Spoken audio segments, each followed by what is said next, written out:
Yo, it's your homeboy Kiyosaki in the building. Welcome to another episode of One Piece Gist. In this episode, I talk about One Piece chapter 770. Some bad news, this is going to be the last episode I do this year, and next year it'll be a while before I come back. I'm not sure when, but I don't expect to come back really soon, like after New Year or nothing like that. But whatever, let's get into the chapter. As usual with my chapter reviews, we'll have a spoiler-free review first. Afterwards, we have a more in-depth discussion, which will contain spoilers. So let's start with the review. This was a very good chapter of One Piece. There was a lot of action in it. There was some, nice, funny moments. There was story progression, which is very important. And there was all sorts of surprises, left, right, and center.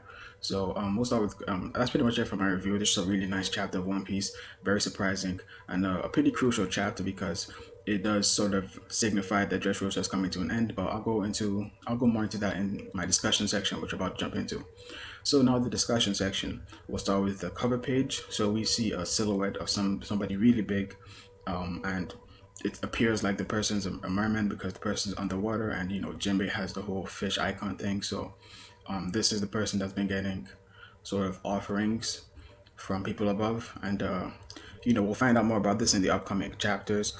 But from the top of my head, I would assume maybe this is Jinbei's dad or something like that, because based on the person's body shape, the person is really big and round, kind of like Jinbei, plus the person is most likely a merman. So I can see those two things combining, to sort of equate to Jinbei's dad or Jinbei's brother or something like that. And now we move into the chapter. The chapter starts off with a big surprise, which is namely Bellamy landing hits on Luffy. Now that isn't that much of a surprise. However, the fact is Luffy hakied up to resist that shit, and it was still too much for him. So that says a lot about Luffy, because people have been saying that Luffy has better haki than Virgo and shit like that. Hopefully none of these people can shut up, because the evidence is clear that his haki is not about that life, or at least his armored's haki. He did have his observation haki, which sort of let him notice the attack coming. If you saw the panel, he had a sort of alert sign and shit. But whatever, I think that was noteworthy, the fact that Luffy's haki isn't on that level, and this is one of the feats proving this. The next important thing is Hydrodin or something like that. I think I'm messing his name up a little bit, but anyways, the dude from Elbaf, he wants to become the king of the giants. So this is foreshadowing. This is most likely going to happen based on Oda's track record. This is very likely going to happen when we get to the Elbaf arc, so that is something noteworthy. The rest of the chapter is pretty self-explanatory. However, there are about like 3 more things I want to point out. Pika's laugh, that is something noteworthy. Pika once again has shown that he does not take it lightly when people laugh at him, whether it's his voice or his laugh or whatever it is, and that is sort of a weakness for him. However, I think Zoro is strong enough to beat him, even if he didn't have that weakness, because the final point is the foreshadowing of the very last panel.